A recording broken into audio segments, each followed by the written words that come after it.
हाँ जी बेटा, lecture start करते हैं आगे आपका।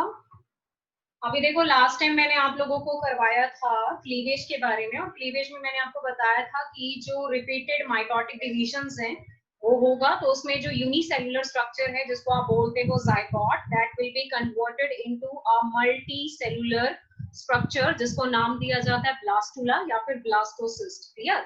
एंड दैट ब्लास्टुला और blastocyst will undergo a process which is called implantation.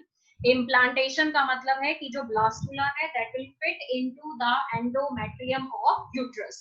तो अब उसी को थोड़ा आगे चलते हैं जरा। यहाँ पर जो प्रोसेस था बेटा उसको क्लीवेज बोला जाता है, जिसमें यूनिसेल्युलर जाइगोट कन्वर्ट होता है मल्टी सेल्युलर फॉर्म में which is known as blastula. Clear? तो क्लीवेज के कुछ फीचर्स हैं जिनके ऊपर आपसे मल्टीपल चॉइस क्वेश्चंस पूछे जाते हैं, तो उनको जरा ध्यान से एक बार देख लो। सबसे पहले जो क्लीवेज का डिवीजन है वो बहुत फास्ट होगा, नॉर्मल से ज्यादा फास्ट डिवीजन होके यहाँ पर। अब नॉर्मली जब आप बेटा सेल डिवीजन करते हो तो आपको पता है कि उसमें दो फेजेस आते हैं। एक आपके पास एम फेज है और एक आपके पास इंटरफेज है। +1 में पढ़ा है आपने, ठीक है? और आपको पता है इंटरफेस में क्या क्या होता है। इंटरफेस में G1 है, S है, G2 है, ठीक है? याद है ना आपको? एस में क्या होता है कि एस में डीएनए रेप्लिकेट करता है, so it is also called synthesis phase. G1 G2 में सिर्फ ग्रोथ होगा। अब यहाँ पर अगर हम इंटरफेस की बात करें तो क्लीवेज के टाइम पे इंटरफेस जो है वो बहुत शॉर्ट है। अब शॉर्ट क्यों है? क्योंकि यहाँ पर जब इंटरफेस होगा तो उसमें सिर्फ डीएनए रेप्लिकेशन होगा। जो ग्रोथ फेज है बेटा वो एब्सेंट है, ग्रोथ फेज नहीं होता है, इसीलिए इंटरफेस यहाँ कंपैरेटिवली शॉर्ट ड्यूरेशन का है, क्योंकि यहाँ पर ग्रोथ फेज क्या रहता है? एब्सेंट। फिर अगर आपके ब्लास्टोमियर है, ब्लास्टोमियर का मतलब कि जैसे हमारे पास जाइगोट था single cell, now this zygote is converted into the two cell again converted into the four cell. Clear? So what they are saying कि जैसे जैसे जाइगोट डिवाइड करके ब्लास्टोमियर बनाएगा तो जितने भी बेटा रिजल्टिंग ब्लास्टोमियर बनेंगे उनका साइज जो है वो डिक्रीज करता रहेगा। एक से दो ब्लास्टोमियर बने, दोनों का साइज इसके कंपैरिजन में बहुत कम है। 2 से 4 बने, इन चारों का साइज इनके कंपैरिजन में कम है। तो जैसे जैसे डिवीजन आगे प्रोसीड करेगा ब्लास्टोमियर का साइज डिक्रीज करता रहेगा, ऑल्दो उनका नंबर इंक्रीज करता रहेगा। टोटल साइटोप्लाज्मिक मास जो है वो सेम रहेगा। साइटोप्लाज्मिक मास मतलब साइटोप्लाज्म। क्लियर? जो साइटोप्लाज्मिक मास है वो सेम रहेगा, और इसी के सेम रहने की वजह से जो हमारे पास जाइगोट है, मोरूला है, ब्लास्टुला है, इन तीनों का ओवरऑल साइज क्या रहता है? सेम। मल्टीपल चॉइस में पूछा जाता है कि जाइगोट, मोरूला और ब्लास्टुला में तीनों का साइज कैसा है, इसमें कौन बड़ा है? तो ऐसा कुछ नहीं होता, तीनों का साइज सेम रहता है। क्यों? क्योंकि साइटोप्लाज्मिक मास सेम है पूरी क्लीवेज में, कांस्टेंट है, इसमें कोई चेंज नहीं आता। तो रिजल्टेंट जो भी स्ट्रक्चर बनेगा उसका साइज जाइगोट के कंपैरिजन में ही होगा। डीएनए सिंथेसिस बहुत फास्टली अकर करती है क्योंकि डिवीजन का रेट बहुत फास्टर है, और उसी वजह से ऑक्सीजन कंजम्पशन नॉर्मल से बहुत ज्यादा रहता है। न्यूक्लियोसाइटोप्लाज्मिक रेशियो, दैट मींस कि जो न्यूक्लियस और साइटोप्लाज्म का रेशियो है वो बढ़ता जाएगा जैसे जैसे आप क्लीवेज आगे करोगे। तो न्यूक्लियोसाइटोप्लाज्मिक रेशियो भी बढ़ेगा जैसे जैसे क्लीवेज बढ़ेगा, ठीक है? उसके बाद जो आपका एम्ब्रियो का शेप है एम्ब्रियो का शेप कभी भी चेंज नहीं होता है पूरी क्लीवेज में, शेप सेम रहता है एम्ब्रियो का, whether it is 1 cell, 2 cell, 3 cell, 4, 8, 16, 32, कैसा भी नंबर ऑफ सेल रहेगा, ओवरऑल पूरे एम्ब्रियो का शेप हमेशा सेम रहेगा, शेप कभी भी चेंज नहीं होता है। और one more thing, zygote, morula, blastula तीनों का साइज भी सेम रहता है। क्यों? क्योंकि साइटोप्लाज्मिक मास कांस्टेंट है। तो ये इंपॉर्टेंट पॉइंट्स है बेटा क्लीवेज के रिगार्डिंग जो पेपर में आपसे पूछे जा सकते हैं। अनदर इंपॉर्टेंट पॉइंट जो आपने देखा है that is regarding the morula. Morula जो है वो 8 to 16 सेल स्टेज है, वो कन्वर्ट होगा ब्लास्टुला में which is 32 to 64 cell stage. तो जब मोरूला बेटा ब्लास्टुला में कन्वर्ट होता है तो प्रोसेस जो यहाँ पर होगा उसको कॉम्पैक्शन बोला जाता है। What is the name of the process? Compaction. Compaction का मतलब क्या है कि जो सेल मोरूला में प्रेजेंट है, दो सेल्स अंडरगो कॉम्पैक्शन, थोड़े थोड़े श्रिंक होते हैं, कॉम्पैक्ट होते हैं, तो आपस में इकट्ठे होते हैं and they start secreting a liquid. उसकी वजह से क्या होता है कि उसके अंदर एक कैविटी डेवलप हो जाती है, which is a liquid filled cavity. Now that cavity is known as what? Blastocoel. क्या बोला जाता है उस कैविटी को? ब्लास्टोसील. क्लियर?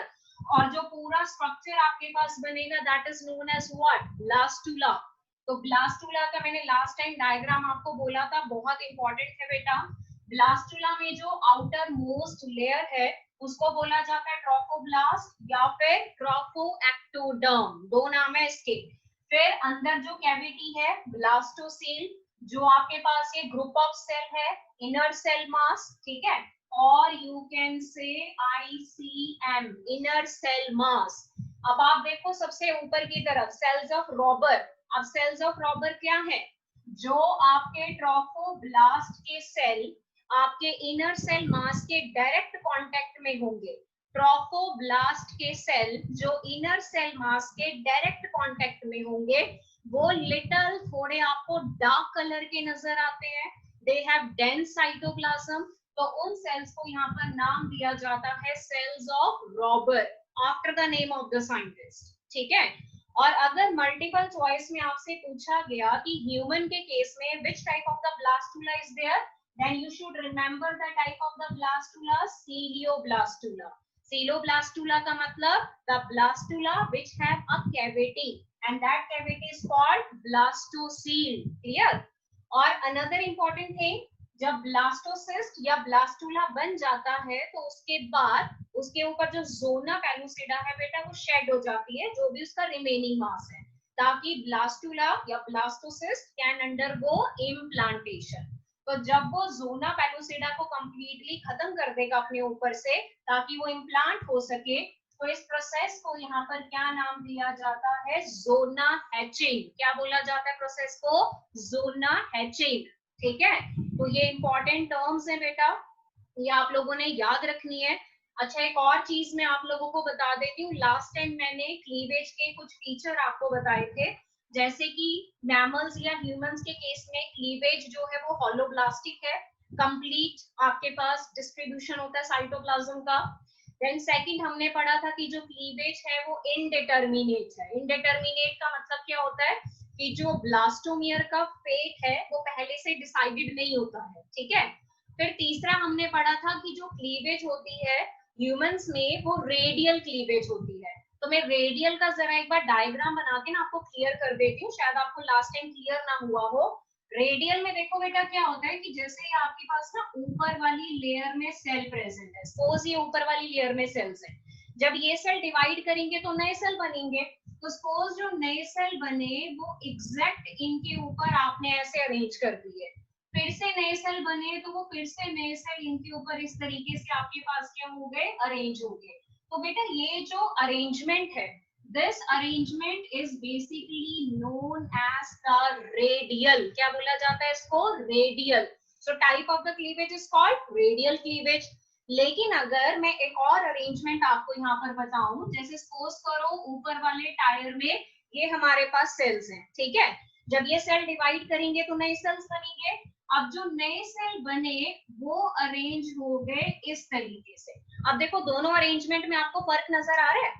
इस वाले में इस सेल के ऊपर नेक्स्ट सेल पड़ा है बिल्कुल, लेकिन अगर मैं यहाँ पर सेल का अरेंजमेंट देखूं तो दो सेल के बीच में जो जक्स्टा पोजीशन है that is occupied by the next cell. तो उससे क्या होता है? It appear like a spiral. देखने में स्पाइरल जैसा लगता है. तो ऐसी क्लीवेज को क्या नाम दिया जाता है? Spiral cleavage. क्या बोला जाता है इसको? Spiral cleavage. Now you have to remember कि ह्यूमन में कौन सी क्लीवेज होती है बेटा? Radial cleavage. ठीक है. रेडियल में ऐसा अरेंजमेंट होगा और अगर स्पाइरल होगी तो this would be the arrangement. Point clear हो गया बेटा? हम सब डाल दो स्क्रीन के ऊपर अगर ये पॉइंट्स क्लियर है आपको, और स्क्रीनशॉट ले लो जरा जल्दी से.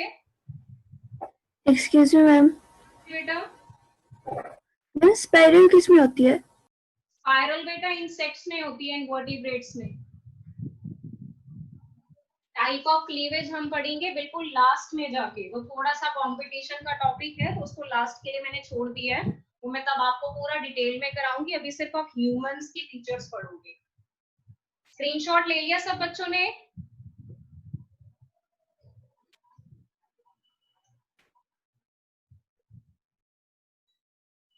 आई थिंक पॉइंट्स क्लियर हो गए होंगे आप सब लोगों को।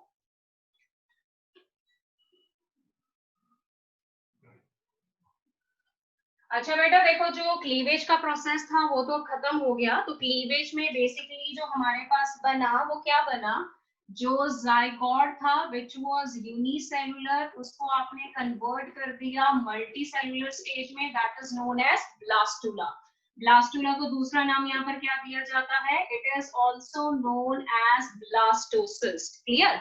अब क्या होगा, अब होगा नेक्स्ट प्रोसेस जिसको आप यहाँ पर नाम देते हो इम्प्लांटेशन। क्या बोला जाता है इस प्रोसेस को, इम्प्लांटेशन।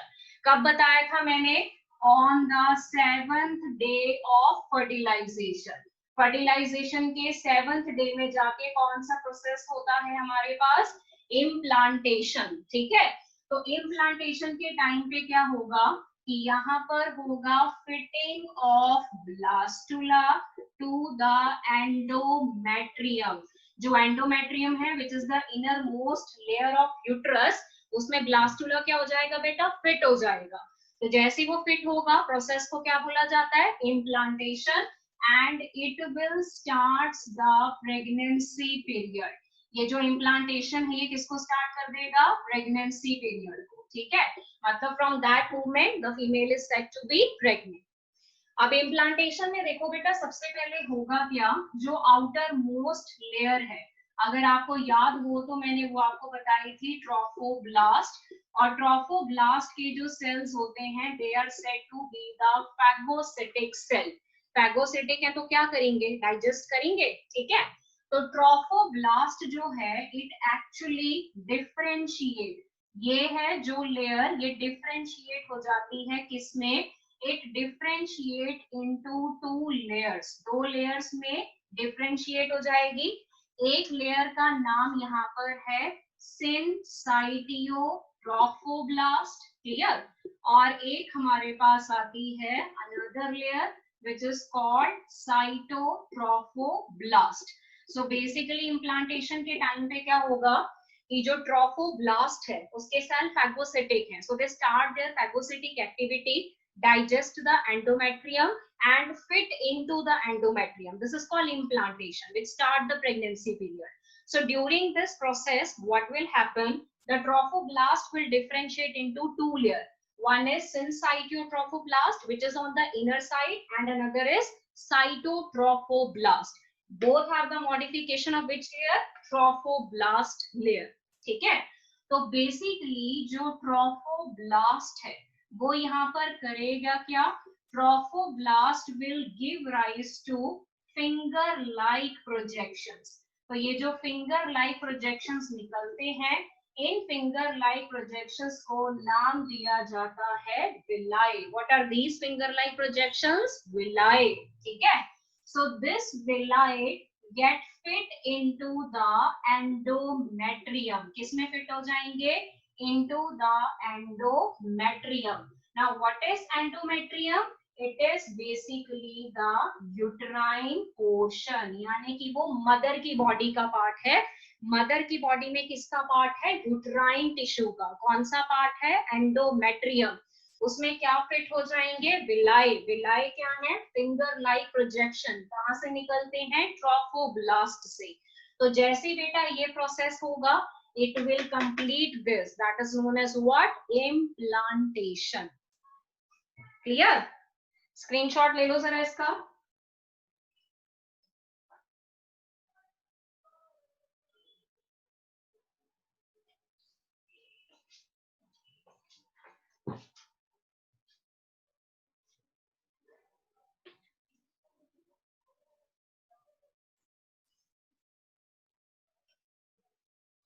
अच्छा बेटा, अभी जरा मैं डायग्राम बना रही हूँ। ठीक है, दोनों डायग्राम इम्प्लांटेशन के और दोनों बहुत इंपॉर्टेंट हैं, तो आप जरा ध्यान से समझ लो। एक यहाँ पर देखो, सबसे पहले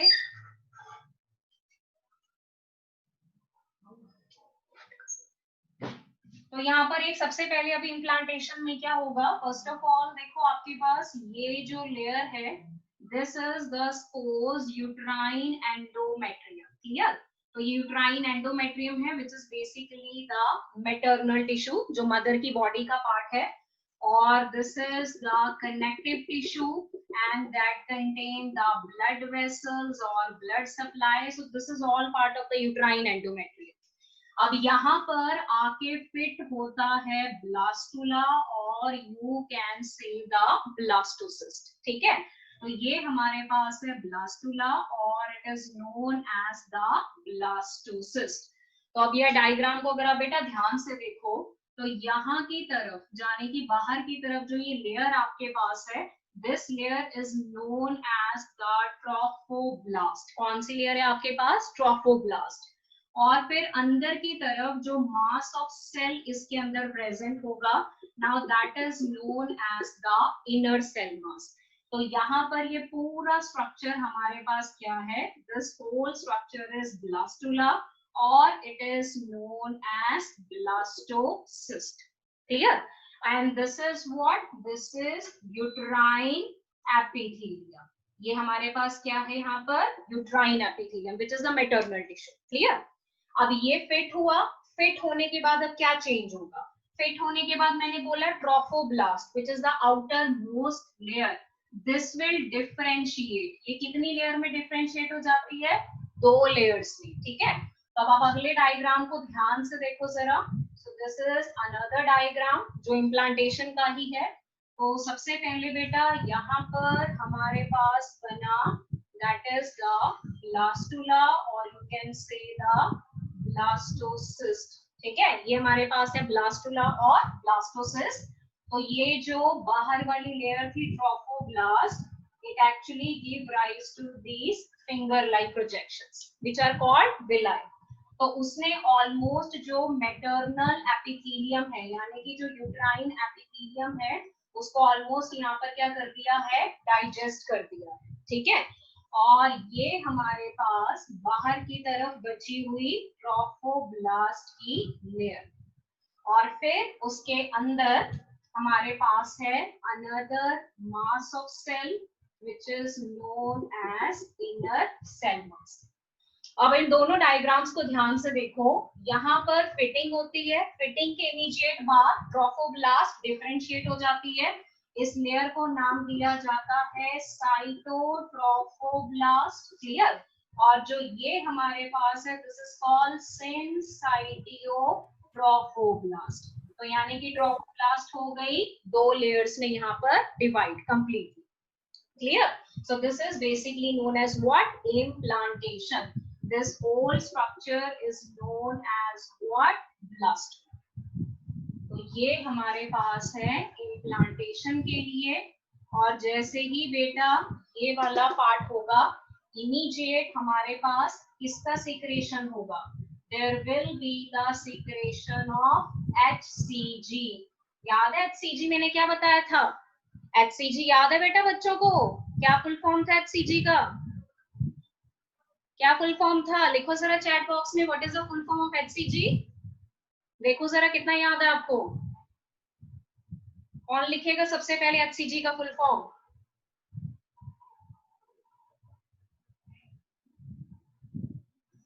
हाँ जी हाँ जी, क्या था? लिखो लिखो जरा जल्दी से HCG का. Very good. सबसे पहले आंसर आया हमारे पास हितैषी, अंकिता, गुरलीन और बिल्कुल सही आंसर दिया बेटा आपने. Human chorionic gonadotropin. ट्रोफोब्लास्ट जैसे ही इम्प्लांटेशन में सक्सेसफुल हो जाएगी उसके बाद इमीडिएट किसका सिक्रेशन होगा? HCG का. And that HCG will confirm the pregnancy. HCG किसको कंफर्म करता है? प्रेगनेंसी को. ठीक है, याद है टेस्ट को क्या नाम देते हैं? हाँ जी बिल्कुल हर्षिका, माधव, बिल्कुल सही आंसर बेटा. टेस्ट का नाम याद है ना? Gravindex. This is basically used to confirm the pregnancy. So that process is known as what? Implantation. ठीक है, जरा स्क्रीनशॉट ले लो इसका फटाफट से.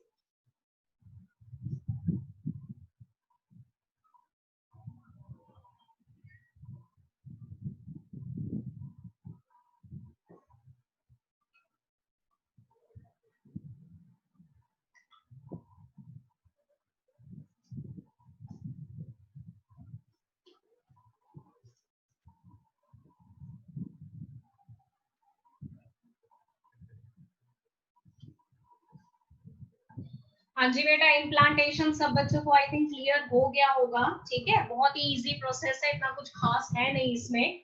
अब देखो इम्प्लांटेशन में एक चीज आपके पास है कि इम्प्लांटेशन जब भी होगा तो उसकी वजह से what will happen due to implantation, there is a change in endometrium. किसमें चेंज आता है बेटा? एंडोमेट्रियम में, क्योंकि एंडोमेट्रियम का काफी सारा हिस्सा डाइजेस्ट हो जाता है by the trophoblast. So due to implantation, there is a change in endometrium.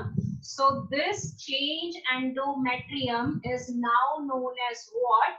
इसको नाम दिया जाता है डेसिडुआ। क्या बोला जाता है इसको? Decidua. So this is another important term जो आप लोगों ने याद करनी है कि what is डेसिडुआ। डेसिडुआ का मतलब होता है द मॉडिफाइड एंडोमेट्रियम, जिसमें होती है इम्प्लांटेशन। एंडोमेट्रियम तो बहुत बड़ी लेयर है ना यूट्रस के अंदर, तो जिस पॉइंट पे सपोज अगर ये यूट्रस है फीमेल का एंड यहाँ पर अगर इम्प्लांटेशन होती है, so there is a modification in the endometrium जो इस एरिया में आपको मिलेगी। That modified endometrium is known as what? Decidua। ठीक है, तो डेसिडुआ टर्म अगर सुनने को मिलती है तो ध्यान में रखना ये क्या है आपके पास। अच्छा बेटा, इम्प्लांटेशन कंप्लीट हो चुका है। ठीक है, इम्प्लांटेशन में ब्लास्टुला फिट हो चुका है। अब हम क्या करते हैं? अब हम चलते हैं नेक्स्ट प्रोसेस की तरफ, that is known as gastrulation. क्या बोला जाता है इस प्रोसेस को? गैस्ट्रुलेशन। क्लियर? अब आप बोलोगे कि व्हाट इज गैस्ट्रुलेशन, तो बेटा ध्यान से देख लो जरा। आपने जो बनाया था वो क्या था? ब्लास्टोसिस्ट या फिर ब्लास्टुला। ठीक है, उसको इम्प्लांट कर दिया। अब उसके बाद ये चेंज होता है अनदर स्ट्रक्चर में which is known as what? Gastrula. तो जब ब्लास्टोसिस्ट या फिर ब्लास्टुला गैस्ट्रुला में चेंज होगा, प्रोसेस को क्या बोला जाता है? गैस्ट्रुलेशन। क्या बोला जाता है बेटा प्रोसेस को? गैस्ट्रुलेशन। ठीक है, एक तो ये करेंगे। दूसरा क्या होगा गैस्ट्रुलेशन में? There will be the formation। किसका फॉर्मेशन होगा? There will be the formation of three germ layers। कितनी germ layers की फॉर्मेशन होंगी? 3। कौन कौन सी है बेटा 3 germ layer? एक है आपके पास ectoderm which is the outermost, एक आपके पास आती है mesoderm which is the inner middle, और एक आपके पास आती है एंडोडर्म। तो ये 3 जर्म लेयर्स हो गई। ठीक है, तीनों जर्म लेयर्स का फॉर्मेशन किसमें होगा? गैस्ट्रुलेशन में। क्योंकि जब तक आपके पास जर्म लेयर्स नहीं बनेंगी तब तक बेटा टिश्यू नहीं बनेगा, जब तक टिश्यू नहीं बनेंगे तब तक ऑर्गन्स नहीं बनेंगे, और जब तक ऑर्गन्स नहीं बनेंगे तब तक ऑर्गेनिज्म आप कैसे बनाओगे? एम्ब्रियो है ना आपके पास, उसको आपने फीटस में कन्वर्ट करना है, तो फीटस में तो ऑर्गन होते हैं, सिस्टम होता है, तो वो बनाने के लिए वी वांट जर्म लेयर। तो जर्म लेयर के फॉर्मेशन के प्रोसेस को क्या बोला जाता है? गैस्ट्रुलेशन। कितनी जर्म लेयर्स बनती हैं total? 3। Outer ecto, middle meso, inner endo. ठीक है, तो इन जर्म लेयर्स की फॉर्मेशन के लिए क्या होगा? There will be the movement of cells। Cells की मूवमेंट होगी, क्योंकि सेल्स की मूवमेंट होना जरूरी है, तभी आपके पास जर्म लेयर्स बनेंगी। क्लियर? तो इन मूवमेंट्स को हम यहाँ पर नाम देते हैं मॉर्फोजेनेटिक मूवमेंट्स। क्या बोला जाता है इनको? Morphogenetic movements. Now why these are called morphogenetic movements? क्योंकि जब तक ये मूवमेंट्स नहीं होंगी तब तक एम्ब्रियो को प्रॉपर मॉर्फोलॉजी नहीं मिलेगी। उसे प्रॉपर मॉर्फोलॉजी एक्वायर करनी है, फीटस में कन्वर्ट होना है, so there must be the movement of cells and that is why these are called morphogenetic movements. Clear? तो ये बेटा आप लोगों ने करना है गैस्ट्रुलेशन के प्रोसेस। स्क्रीनशॉट ले लो जरा।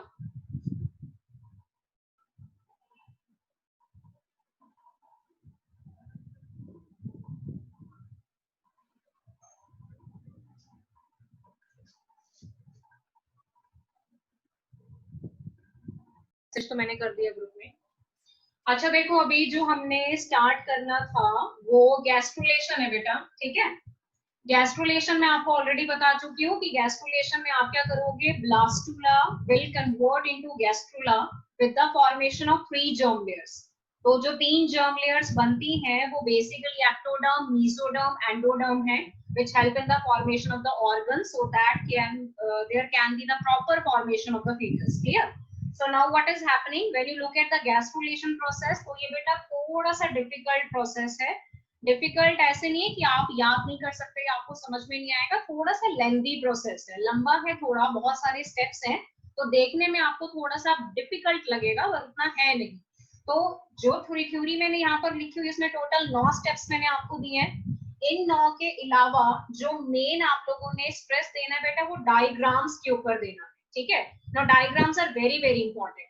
अगर आपको एक बार डायग्राम्स याद हो गए तो पूरा ये प्रोसेस गैस्ट्रुलेशन का आप इजीली कर लोगे, there will be no problem. ठीक है, तो गैस्ट्रुलेशन के प्रोसेस में first of all you have to convert the blastula into gastrula. So what will be there will be the formation of embryonic nerve, that is the first step. Formation of epiblast and hypoblast. Third, formation of amniotic cavity. Number 4, formation of primary yolk sac. Number 5, formation of extraembryonic mesoderm. Number 6, formation of extraembryonic coelom. Then formation of secondary yolk sac. Then formation of the primitive streak. And the last one, formation of pre-germ layer. That will complete the process of gastrulation. So अब हम चलते हैं gastrulation के बिल्कुल first point पे, embryonic norm. ठीक है, देखो व्हाट इज हैपनिंग. अब बेटा सबसे पहले जब हम गैस्ट्रुलेशन का प्रोसेस यहाँ पर स्टार्ट करते हैं तो गैस्ट्रुलेशन के प्रोसेस में अब मैं यूट्राइन एंडोमेट्रियम फिर से ड्रॉ नहीं करूंगी. I will just draw the blastula, जो भी चेंजेस मैंने उसके अंदर करने हैं. क्लियर? तो सपोज ये हमारे पास था ब्लास्टुला जो बेसिकली फिट हो गया था एंडोमेट्रियम में. थोड़ा सा नीचे कर देती हूँ. तो बेसिकली ये जो ब्लास्टुला था बेटा ये फिट हो गया था एंडोमेट्रियम में, और जैसे ये ब्लास्टुला एंडोमेट्रियम में फिट हुआ तो हमने प्रोसेस को क्या नाम दिया? Implantation. Now what will happen, अब आप ये देखो कि जो बाहर की तरफ लेयर है उसको हम बेसिकली नाम देते हैं ट्रोफोब्लास्ट, या फिर उस लेयर को नाम दिया जाता है trophectoderm, which is the outermost layer. Clear? फिर उसके बाद जो अंदर हमारे पास मास ऑफ सेल था उसको हमने क्या नाम दिया था? ICM, that is inner cell mass. ये था ना हमारे पास. Now this inner cell mass is actually known as what? It is known as embryonic knob. क्या बोला जाता है इसको? Embryonic knob. ठीक है, और यही एम्ब्रियोनिक नॉब आगे किसमें डिफरेंशिएट हो जाएगा? एपिब्लास्ट एंड हाइपोब्लास्ट में. So when you look at the diagram over here, so what is happening? हमारे पास जो inner cell mass था, which was a group of cell, ठीक है, kind of stem cells हैं वो, क्योंकि वो एम्ब्रियो बनाते हैं. Now that inner cell mass will convert into the two layers. दो layers में वो cell arrange हो गए. एक अगर आप ऊपर की तरफ देखो बेटा, वो वाले जो सेल आपके पास है, these are the long column like cell. ये वाले सेल हमारे पास कैसे हैं? Long column like cell. और नीचे वाले कैसे हैं? Short cuboidal cell. तो ऊपर वाले सेल लॉन्ग हैं, कॉलम लाइक हैं, इनको हम यहाँ पर नाम देते हैं एपिब्लास्ट. क्या बोला जाता है इनको? एपिब्लास्ट. नीचे वाले शॉर्ट हैं, क्यूबॉइडल हैं, तो इस लेयर को नाम दिया जाता है हाइपोब्लास्ट. क्या बोला जाता है इसको? हाइपोब्लास्ट. Then outermost layer, आपको पहले ही पता है, what is the name? Trophoblast. And this is the cavity which is known as the blastocele. So that is basically the first step in gastrulation. कि जो आपका embryonic knob है, which is the inner cell mass, वो differentiate हो जाता है दो layers में. ऊपर वाली जो columnar है epiblast, नीचे वाली cuboidal है hypoblast. Rest of the structure will remains to be the same. इतना क्लियर हो गया बेटा? अगर हो गया तो इसका स्क्रीनशॉट ले लो जरा फटाफट से.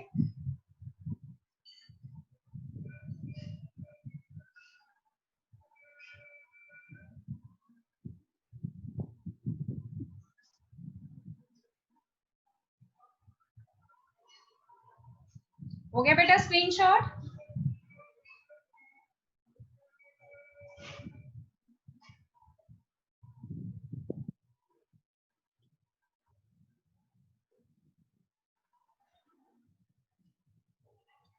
अच्छा देखो ये हमारा हो गया यहाँ पर फर्स्ट डायग्राम, ठीक है।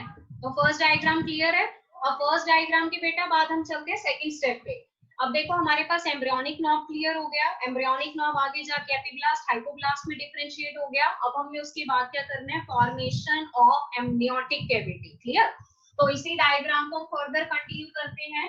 तो suppose this is again the blastula जो फिट हुआ था एंडोमेट्रियम में। थोड़ा बड़ा सा बना लेते हैं। सो this is the structure. Clear. अब इसमें क्या होगा कि जो ऊपर वाली लेयर है, सबसे पहले तो बाहर बना लेते हैं।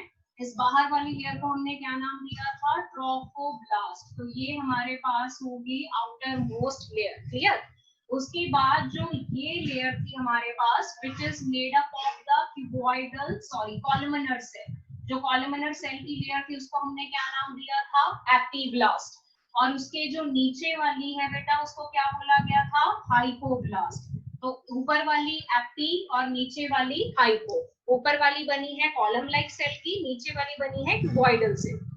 अब बेटा जो ये वाली लेयर आपके पास है which is known as the epiblast which is made up of the column like cell, इसमें से कुछ सेल निकलते हैं और वो क्या करते हैं, ट्रोफोब्लास्ट को ऊपर की तरफ से कवर कर लेते हैं। ठीक है। So some cells are coming from the epiblast and it will cover the trophoblast from the upper side. यहाँ से ट्रोफोब्लास्ट को क्या करेंगे, कवर कर लेंगे। ठीक है। तो ये वाले सेल्स को हम यहाँ पर क्या नाम देते हैं, एम्नियोजेनिक सेल। क्या बोला जाता है इनको, एम्नियोजेनिक सेल, क्योंकि आगे जाके एम्नियोटिक कैविटी बनाएंगे। तो किस लेयर में से निकलते हैं, एपिब्लास्ट में से। फिर ये वाली लेयर कौन सी है नीचे, हाइपोब्लास्ट। कौन सी लेयर है, hypoblast which is made up of cuboidal cell. तो इसमें से भी कुछ सेल निकलेंगे जो नीचे की तरफ जाएंगे और वो ब्लास्टोसियोल को हर तरफ से बेटा कवर कर देंगे। ठीक है। तो ये निकले cells which are basically known as endodermal cell, और इन्होंने ब्लास्टोसियोल को चारों तरफ से कवर कर दिया।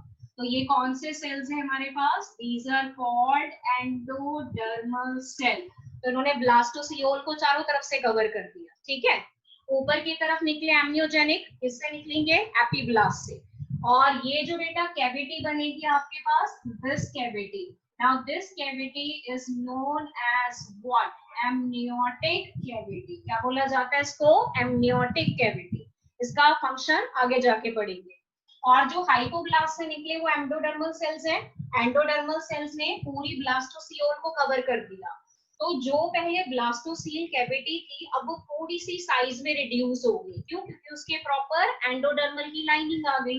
तो इसको अब हमने यहाँ पर नाम दे दिया प्राइमरी यॉर्क सैक। क्या बोला जाता है इसको, प्राइमरी यॉर्क सैक। तो पहला डायग्राम ये था बेटा। ये सारा इम्प्लांटेशन के बाद हो रहा है, सिर्फ मैं यूट्राइन टिश्यू नहीं बना रही हूँ तो देखने में आपको थोड़ा अलग लगेगा। मैं आपको पर्टिकुलर बता रही हूँ कि अंदर क्या क्या चेंजेस हो रहे हैं। ये इनर सेल मास था जो डिफरेंशिएट हो गया एपी हाइपो में। ठीक है। फिर उसके बाद epiblast give rise to amniogenic cell and they will form the amniotic cavity. Hypoblast give rise to endodermal cell. Endodermal cell किसको लाइंड करेंगे, ब्लास्टोसील को, so that it now converts into what, primary yolk cell. Clear? तो आपके पास amniotic cavity भी बन गई, primary yolk sac भी बन गया, दोनों बन गए। अब हम चलते हैं थर्ड स्टेप में, मतलब अगले स्टेप में फिर से आप ये डायग्राम यहाँ पर कंसीडर करो। वापस से सपोज हमने ये डायग्राम यहाँ पर बना लिया। ठीक है, that is your third diagram. अब इसमें क्या होगा, एक्सक्यूज मी मैम। हाँ जी बेटा। मैम एक और बार बता दोगे? क्या बताना बेटा? मैम ये रिपीट कर दोगे मैम, मेरा ज्वाइन नहीं हो रहा था। बेटा इसमें मैं आपको ये बता रही थी कि जो एपिब्लास्ट के सेल्स हैं they give rise to the cell जो ट्रोफोब्लास्ट को यहाँ पर ऊपर की तरफ से कवर कर देते हैं, those are called amniogenic cell. तो कवरिंग से जो ये कैविटी आपको नजर आती है this is known as the amniotic cavity. और जो लोअर लेयर है हाइपोब्लास्ट, उससे जो सेल निकलेंगे वो ब्लास्टोसियोल को यहाँ से कवर अप कर देंगे हर तरफ से। तो उससे जो अंदर ये कैविटी बनी that is called the primary yolk cell. तो एपिब्लास्ट में बनाए amniogenic cell and hypoblast give rise to endodermal cell. तो ऊपर की तरफ एमनियोटिक कैविटी और नीचे की तरफ है प्राइमरी यॉर्क सेल। तो यहाँ पर एमनियोटिक तो जो बेटा जो प्राइमरी आप प्लीज चैट बॉक्स में डाल दो, मैं इकट्ठे ले लूंगी बाद में, ठीक है? ऐसे नहीं कोई टॉपिक कवर नहीं हो पाएगा। फिर जो भी आपके डाउट आ रहे हैं जैसे जैसे आते जा रहे हैं चैट बॉक्स में डालते जाओ, देयर इज नो प्रॉब्लम, मैं बाद में देख लूंगी इकट्ठे। अभी यही वाला डायग्राम बेटा आगे कंटिन्यू करते हैं। अब देखो जो जो पार्ट्स इसमें बने हैं वही पार्ट्स इसमें भी सेम रहेंगे, सिर्फ एक एडिशनल स्ट्रक्चर है जो इसमें बनेगा और वो स्ट्रक्चर आपके पास है एक्स्ट्रा एम्ब्रियोनिक मेसोडर्म। तो मैं वापस से इसको बना देती हूँ, आपके ऊपर जरा ध्यान से देख लो। सपोज करो ये हमारे पास बन गए cells which are basically columnar cells, ठीक है? कॉलमनर के नीचे जो पड़े हैं वो शॉर्ट क्यूबॉइडल सेल्स हैं। तो देखने में क्लियर है, ऊपर वाली लेयर एप्टी, नीचे वाली हाइपो, ठीक है? ये एम्नियोजेनिक सेल्स हैं और इसके अंदर कौन सी कैविटी है? Amniotic cavity. फिर उसके नीचे की तरफ हमारे पास यहाँ पर this is basically another layer which is made up of endodermal cell, ठीक है? और ये जो बाहर की तरफ ये सारा पार्ट आपके पास है, द होल पोर्शन, ये जो बाहर की तरफ आपको नजर आएगा दिस इज कॉल्ड मेसोडर्म। तो अगर मैं इसको देखूं दिस इज एम्नियोजेनिक सेल, ये तो एम्नियोजेनिक सेल्स है, ठीक है? उसके अंदर कौन सी कैविटी है? Amniotic cavity. क्लियर हो गया? फिर ये कौन से सेल्स हैं? दीज आर कॉल्ड एपिब्लास्ट, ठीक है? उसके नीचे कौन से हैं? हाइपोब्लास्ट। क्लियर? फिर ये कौन से सेल्स हैं? एंडोडर्मल सेल, जो हाइपोब्लास्ट से ही बनेंगे। उसके अंदर ये क्या है? Primary yolk sac. कौन सा यॉर्क सैक है? Primary yolk sac. Yolk sac का बेटा मेन काम होता है ब्लड सेल का फॉर्मेशन, इसके बारे में भी हम आगे जाके डिटेल में पढ़ेंगे अभी। और फिर उसके बाद ये लेयर जो हमारे पास नई बनी है this is called extra embryonic mesoderm. क्या बोला जाता है इसको? Extra embryonic mesoderm. अब मैंने बोला एक्स्ट्रा एम्ब्रियोनिक, एक्स्ट्रा एम्ब्रियोनिक क्यों? क्योंकि एम्ब्रियो के बाहर बनती है, एम्ब्रियो के बाहर बन रही है। बेसिकली एम्ब्रियो किससे बनेगा? इससे बनेगा। और इसके बाहर की लेयर कौन सी है? Extra embryonic mesoderm. So it is called extra embryonic, ठीक है? और अगर ये आउटर लेयर की बात करें तो आउटर आपको पता है this layer is known as trophoblast. So this is your third diagram. तो अभी तक बेटा अगर आप इन डायग्राम्स को ध्यान से देखो, आपने जो भी चेंज करना है ब्लास्टुला के अंदर करना है। पहले स्टेप में ब्लास्टुला में जो इनर सेल मास था वो डिफरेंशिएट हो गया upper epi lower hypo. Epi में कैसे सेल्स होते हैं? एपी में होते हैं columnar cell, long column like. Hypoblast में कैसे सेल्स होते हैं? Cuboidal cells, that is cube like, ठीक है? कैविटी सेम है, लेयर सेम है। अब आ जाओ यहाँ पर सेकंड डायग्राम में। सेकंड में एपिब्लास्ट से बनेंगे amniogenic cell, they form a cavity which is called amniotic cavity. Hypoblast से निकले endodermal cell and they cover the blastocoele to form what? Primary yolk sac, जिसका मेन काम होता है ब्लड सेल का फॉर्मेशन। फिर नेक्स्ट स्टेप में क्या होगा? आपके जो ये लेयर है यानी कि दिस एंड दिस, इसके बाहर एक और लेयर का फॉर्मेशन हो जाएगा which is extra embryonic mesoderm. So this is amniogenic cell, that is amniotic cavity, epi, hypo, primary yolk sac, endodermal cell, और इन सब के बाहर जो नेक्स्ट लेयर बनी that is extra embryonic mesoderm. क्योंकि बेटा हम लोगों ने सिलोम बनानी है। सिलोम अगर आपको याद हो तो सिलोम बेसिकली बॉडी कैविटी को बोला जाता है। और सिलोम अगर ट्रू सिलोम है, आपको याद हो तो कुछ एनिमल्स यूडोसिलोमेट होते हैं, कुछ यूसिलोमेट होते हैं। We comes under the category of eucoelomate, having true coelom. तो true coelom उसको बोला जाता है which is properly covered by mesoderm on both side, ठीक है? Properly covered by mesoderm on both side. तो सीलोम तब बनेगी जब पहले आप प्रॉपर मीजोडर्म का फॉर्मेशन करोगे. So there is the formation of extra embryonic mesoderm. Embryo के बाहर बनी है, एम्ब्रियो के अंदर नहीं बनी है. This is not a germ layer, this is just a layer which is outside the embryo. So it is called extra embryonic mesoderm. Screenshot ले लो बेटा फटाफट से.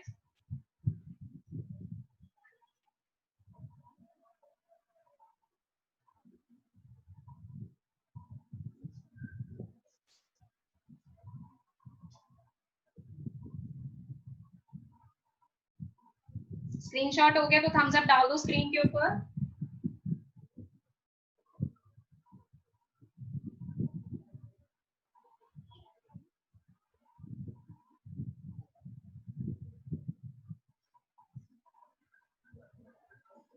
3 डायग्राम्स में बेटा बना चुकी हो प्रॉपर सीक्वेंस में. तीनों मैंने एक्सप्लेन कर दिया. आई होप आपको क्लियर हो गया होगा. अगर कोई डाउट है फिर भी तो चैट बॉक्स में डाल दो, नो प्रॉब्लम, बाद में देख लेंगे.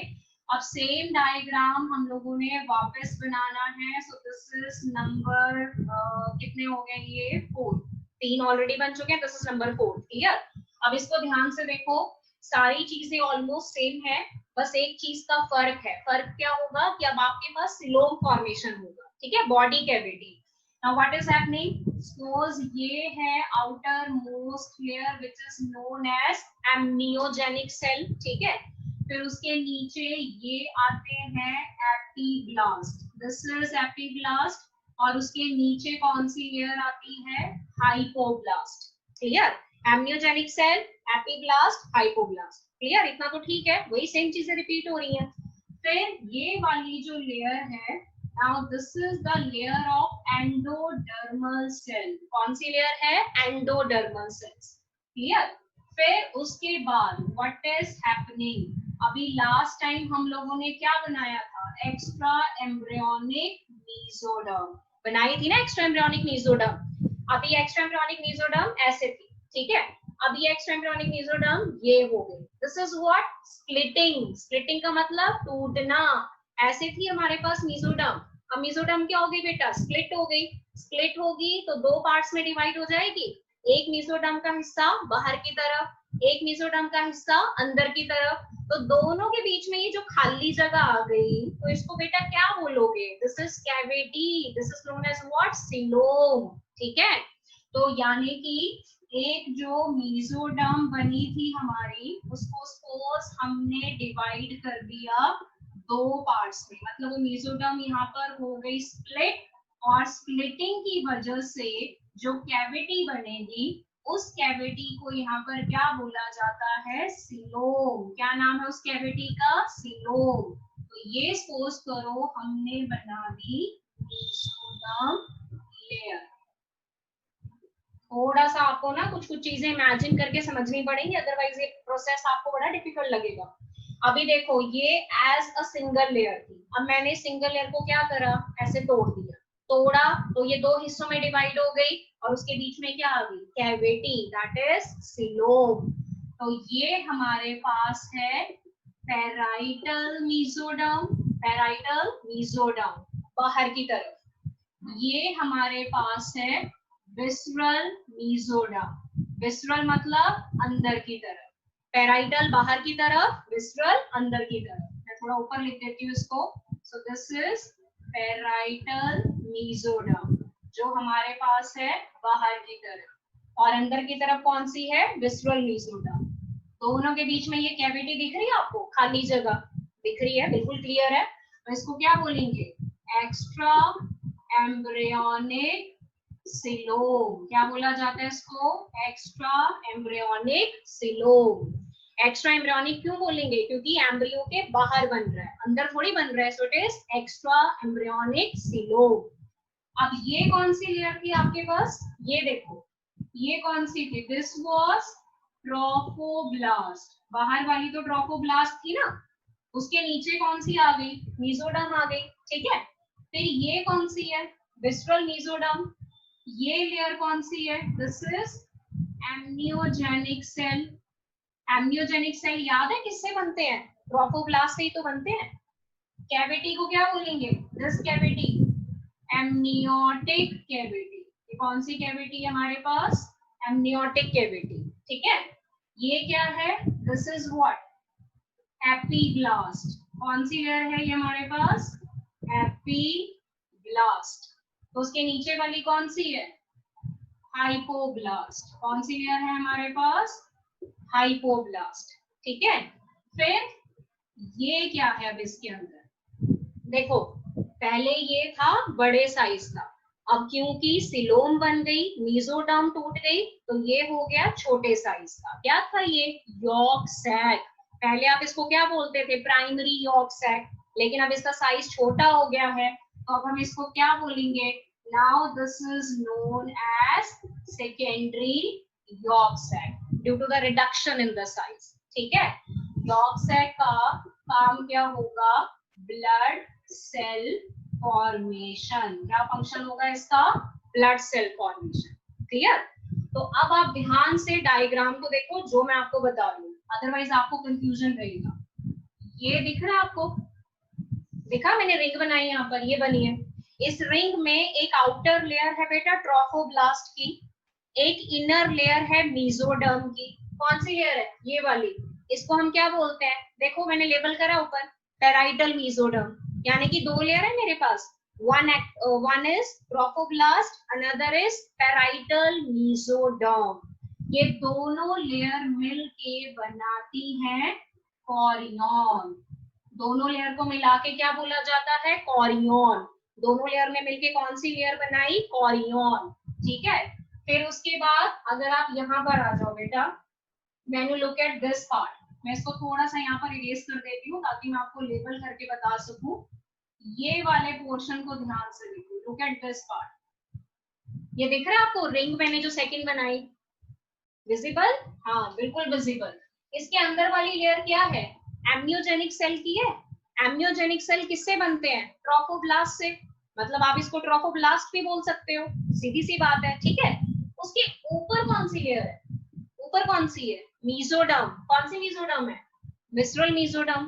तो ये दो लेयर हो गई, इन दोनों लेयर ने मिलके बना दी एक और layer. What is the name, amnion. कौन सी लेयर है, एमनियन, ठीक है। तो एक हमारे पास है कोरियन, एक हमारे पास है एमनियन। हो गया इतना क्लियर, बिल्कुल सही। अब आ जाओ बेटा थोड़ा सा नीचे की तरफ। नीचे की तरफ मतलब मैं जरा यहाँ पर किसको इरेज करूं, चलो अभी मैं ये वाला दिस पॉइंट, ये वाला, लुक एट दिस स्ट्रक्चर। ये दिख रहा है आपको, क्या बनाया मैंने, फिर से ये मैंने रिंग बना दी यहाँ पर। इस रिंग को अगर आप ध्यान से देखो बेटा, तो इस रिंग में एक अंदर वाली लेयर है, अंदर वाली किस चीज की बनी है, एंडोडर्मल सेल। फिर एक बाहर वाली किसकी है, विसरल मेसोडर्म की। तो जब आप इन दोनों को मिला दोगे तो ये दोनों मिलके क्या बनाएंगे, दोनों मिलके बनाते हैं यॉर्क सैक। क्या बनाते हैं, yolk sac. Membrane is yolk sac, अंदर वाले हिस्से को क्या बोलते हैं, सेकेंडरी यॉर्क सैक।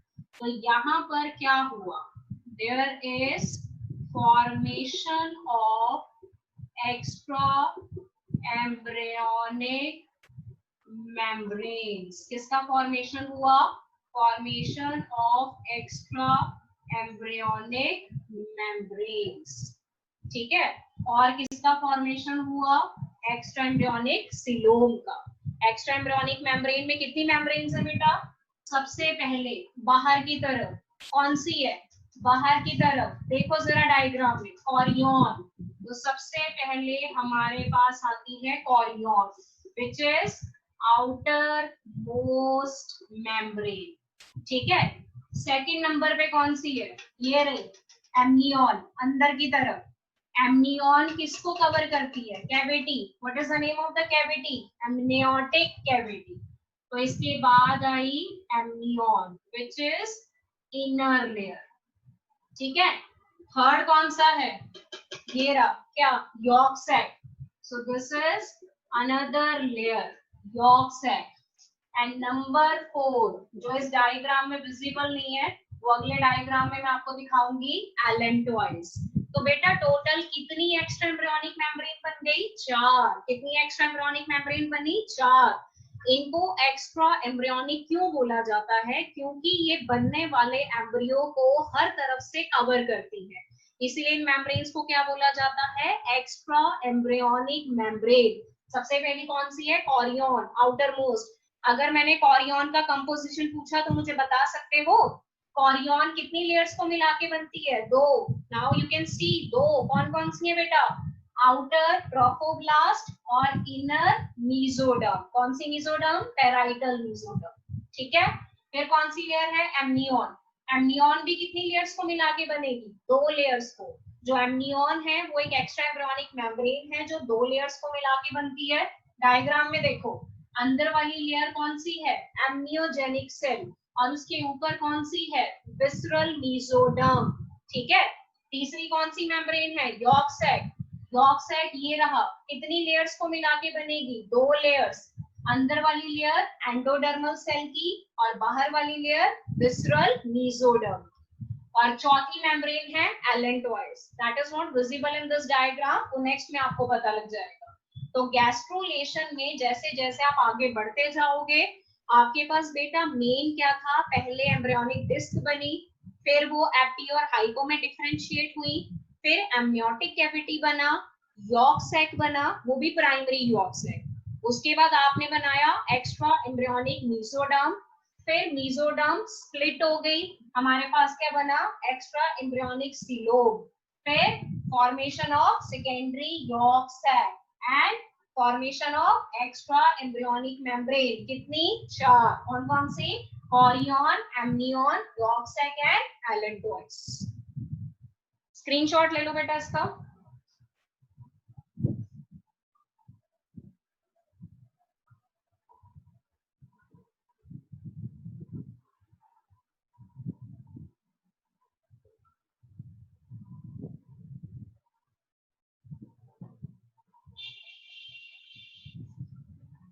हाँ जी, स्क्रीनशॉट हो गया तो थम्स अप डाल दो बेटा स्क्रीन पे।